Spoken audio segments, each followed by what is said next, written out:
मायापुरी गांव में रामू कुम्हार के घर के बाहर भीड़ जमा थी। आज कई सालों बाद उनके घर एक बेटी का जन्म हुआ था। पूरा गांव खुशी से झूम रहा था। रामू कुम्हार गांव में सबसे सुंदर मिट्टी के बर्तन बनाता था। उसकी पत्नी भी बड़ी संस्कारी और समझदार थी। इस खुशी के मौके पर उनके घर पकवान बन रहे थे। चूल्हे पर हलवा और पूरी तली जा रही थी। लेकिन अचानक अरे दौड़ो, अरे देखो क्या अनर्थ हो गया भाई।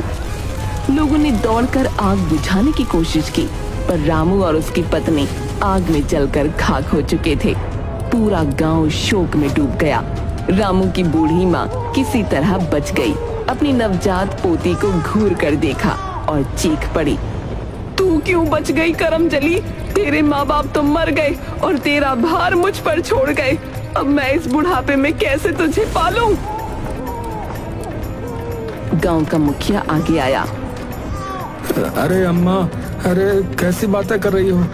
ये तुम्हारी अपनी पोती है, तुम्हारी बुढ़ापे की लाठी बनेगी। लाठी? ये मेरे बेटे बहू को खा गई, अब तो मुझे भी खा जाएगी। अम्मा चिंता मत करो, जब तक ये बच्ची बड़ी नहीं हो जाती तब तक मंदिर से इसे दोनों समय का खाना मिलेगा। तुम इसकी देखभाल करो, ये तुम्हारा ही खून है। दादी कुछ न बोली।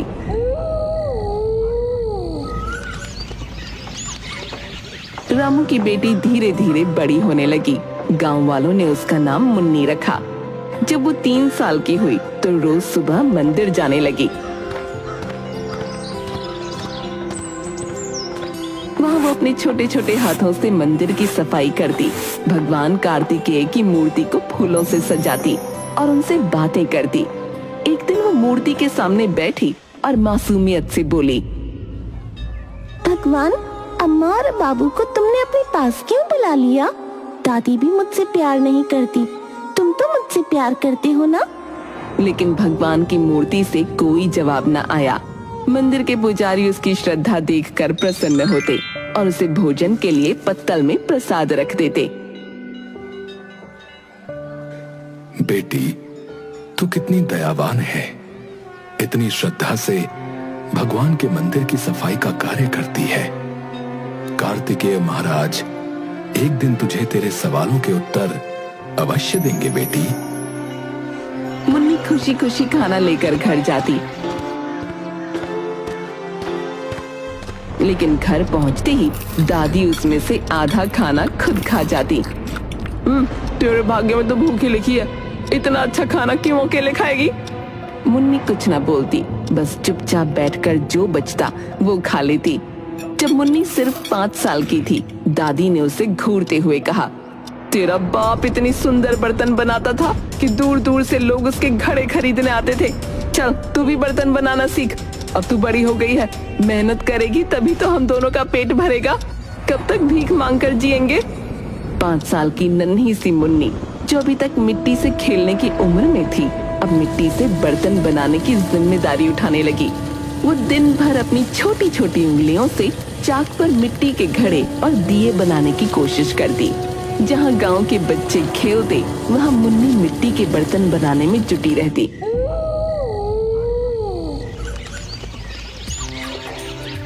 धीरे धीरे उसकी मेहनत रंग लाने लगी। उसने इतने सुंदर घड़े बनाना सीख लिया कि लोग उसकी तारीफ किए बिना नहीं रहते। हर घड़ा ऐसा चमकता मानो किसी ने जादू से बनाया हो। लेकिन गांव वालों ने उसकी इस मेहनत की इज्जत करने की बजाय उसका फायदा उठाना शुरू कर दिया। एक दिन गांव का बनिया दुकान के बाहर बैठा था। जब उसकी नजर मुन्नी के घड़ों पर पड़ी, वो मुस्कुराते हुए उसके पास गया।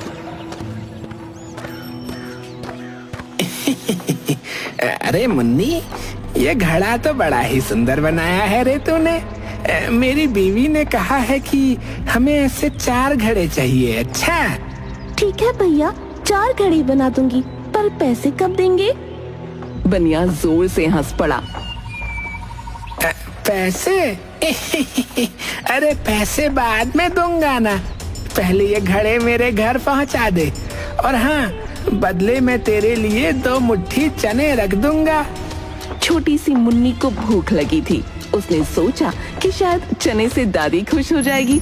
उसने बिना कुछ कहे घड़े दे दिए। लेकिन ऐसा हर दिन होने लगा। गांव की औरतें शादी ब्याह में उसके पास आती और बिना पैसे दिए बर्तन उठा ले जाती। मुन्नी बेटा, तेरे हाथ की मिट्टी के दिए बहुत सुंदर हैं। मेरी बहू की शादी में कुछ दिए मुफ्त में दे दे, भगवान तुझे बहुत देगा। कोई उसे 2 रोटी देकर 4 घड़े ले जाता, तो कोई पुराने कपड़े देकर दर्जनों हांडियां उठा ले जाता। मुन्नी ने सैकड़ों मिट्टी के बर्तन बनाए, लेकिन खुद कभी भरपेट खाना नहीं खा पाई। जब भी वो दादी से पैसे मांगने की बात करती, दादी उसे डांट देती। अरे मूर्ख, मुफ्त में देना सीख, तभी लोग तुझे अच्छा समझेंगे।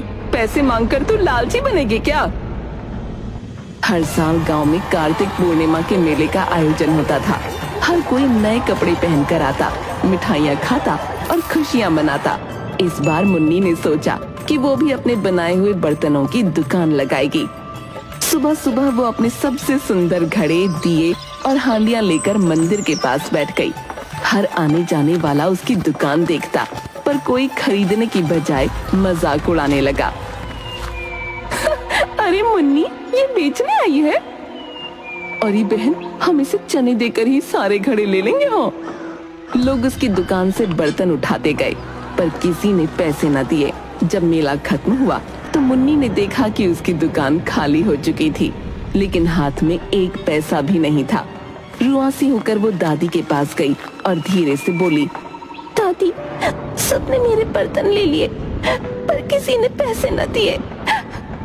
तू ही मूर्ख है, मैंने तुझे पहले ही कहा था, दुनिया मुफ्त की चीजों की कदर ना करती। अब भूख लगी हो तो ये मिट्टी खा ले। मुन्नी की आंखों में आंसू आ गए। उसने आकाश की ओर देखा और भगवान से पूछा, क्या भगवान भी मुझे इसी तरह आजमाते रहेंगे?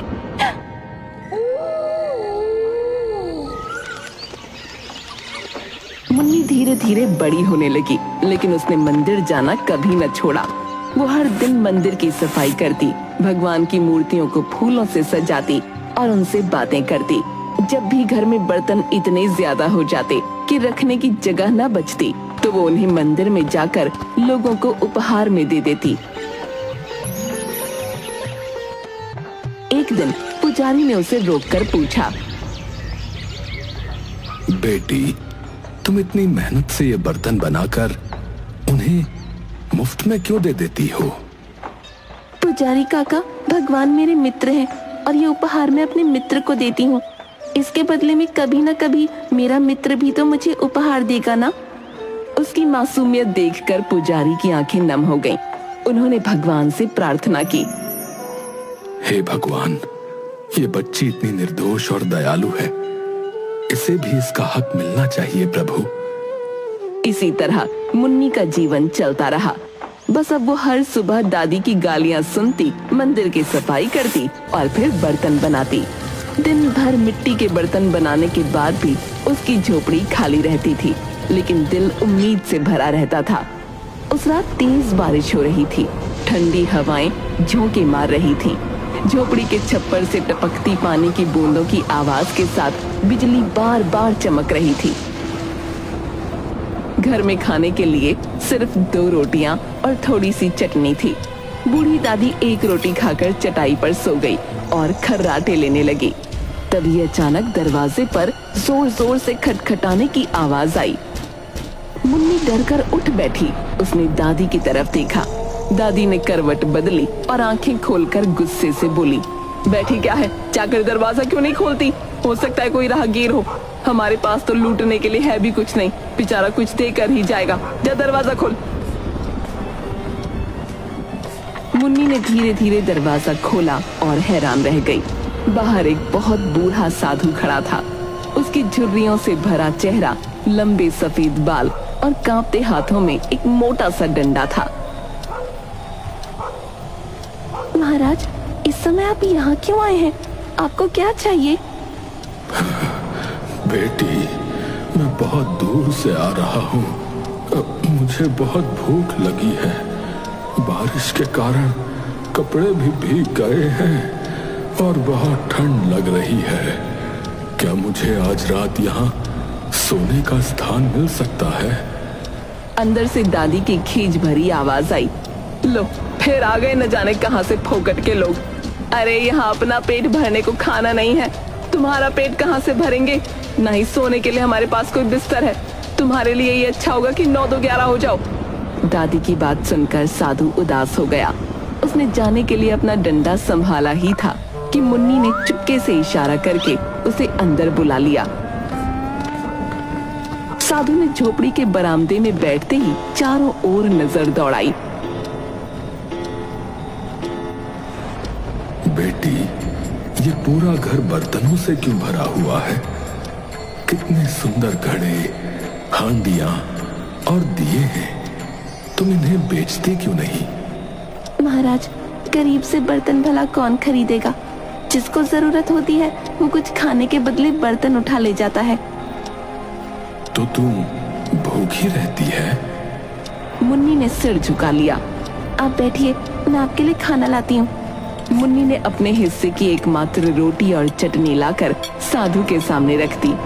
महाराज, इस समय मेरे पास सिर्फ यही है, दया करके इसी से काम चलाइए। साधु ने भोजन ग्रहण किया और पेट पर हाथ फेरकर जोर की डकार ली। फिर उसने अजीब सा मुंह बनाते हुए पेट पर हाथ रखा। बेटिया, बहुत स्वादिष्ट भोजन था। बेटिया, ये साधु बहुत प्रसन्न हुआ। कई सालों के बाद मैंने पेट भरकर जी भर खाया है। मुन्नी हैरानी से उसे देख रही थी।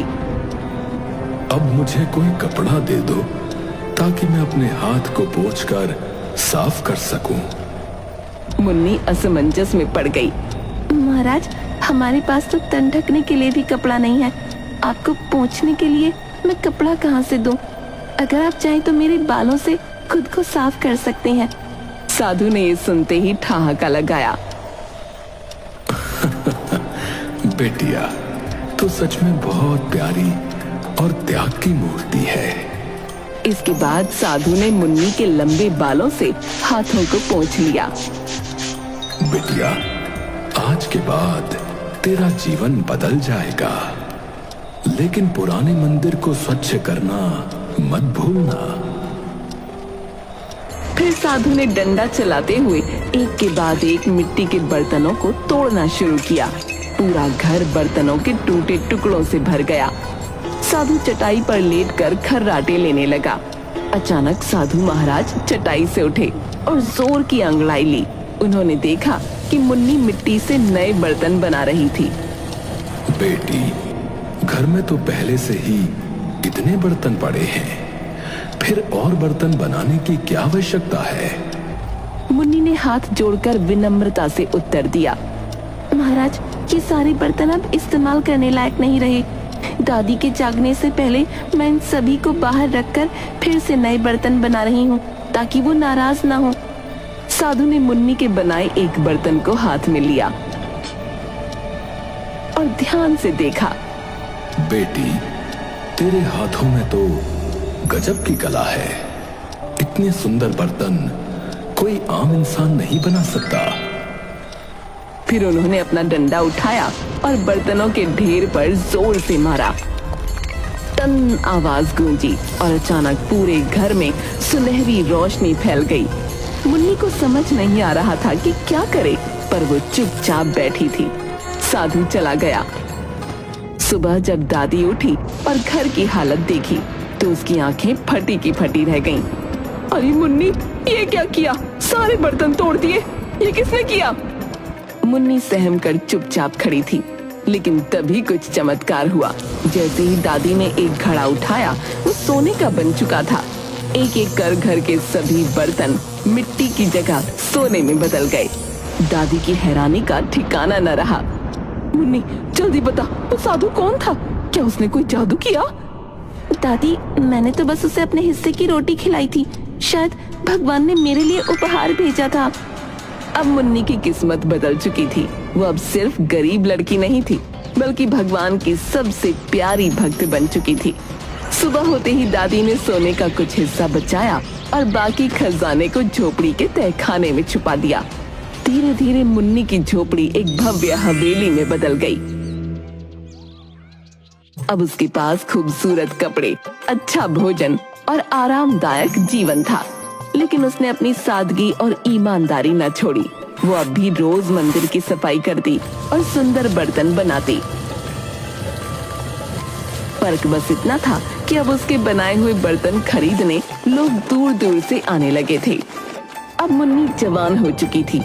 उसके सुनहरे बालों की वजह से पूरा गांव उसके बारे में चर्चा करने लगा। हर कोई उससे शादी करना चाहता था, लेकिन मुन्नी ने एक शर्त रख दी।